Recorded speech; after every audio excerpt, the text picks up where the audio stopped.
This guy just finished up a big battle with the French, and he was in a lot of debt. So then he decided to piss off his greatest asset. So then he put a giant tax on their tea and their stamps. So then the colonies got really mad at him and said, "Hey, can you maybe chill?" And then he said, But this is for your own good. We don't need to be protected. Gah! Plus, your soldiers are being kind of mean to us. Oh, nothing happened in 1771. It's just a palindrome. Try it. Some weird guy from Boston sets up something called the Committee of Correspondence, which would eventually turn into the U.S. government, and write something called the Colonist Document, which was a document that discussed an American Revolution. Everybody's really sick of the tea tax, so the Committee of Correspondence organizes a little prank on the king, where they play dress up and dump a little bit of tea into the water. Sorry, did I say a little bit of tea into the water? I meant a And then the people in Britain were like, oh crap, they're pissed at us, aren't they? Which brings us to, this is where things got spicy.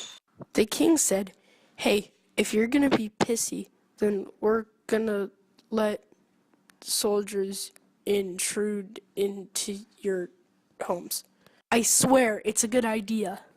And then his publicist said, shouldn't we not let soldiers into their homes?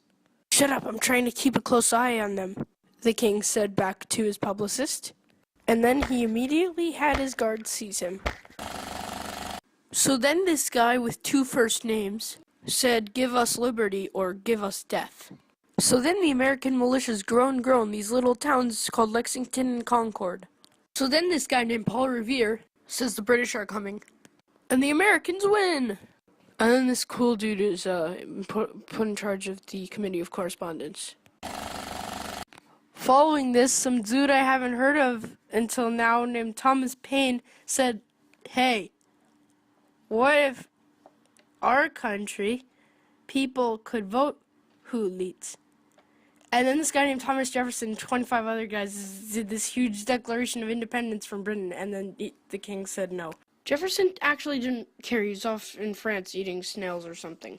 And then this guy named Nathan Hale smuggled some British intel that they were going to hide across the Delaware River, and then sends that info to Washington.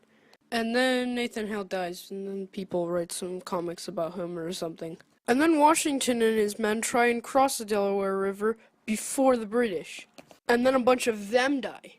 But not all of them. And among these people is Alexander Hamilton. I think they wrote a musical about him or something like that. Alexander Hamilton, we are waiting in the wings for you, waiting in the wings. And then the Americans win. America, fuck yeah! And they also make a painting. The Americans win 2 battles in 2 weeks. Downside, they were in New Jersey. Then the Europeans say, it should be pretty cool after all.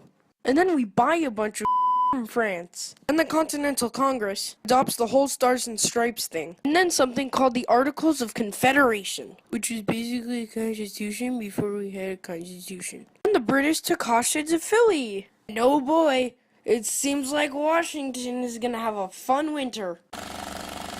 So the British basically only have Yorktown left, and we beat them there. And then the king says, well, f*** you, we're gonna take South Carolina instead. Huh? Huh? And then 1779 is important, so we're gonna skip it. Got sunshine on a cloudy day.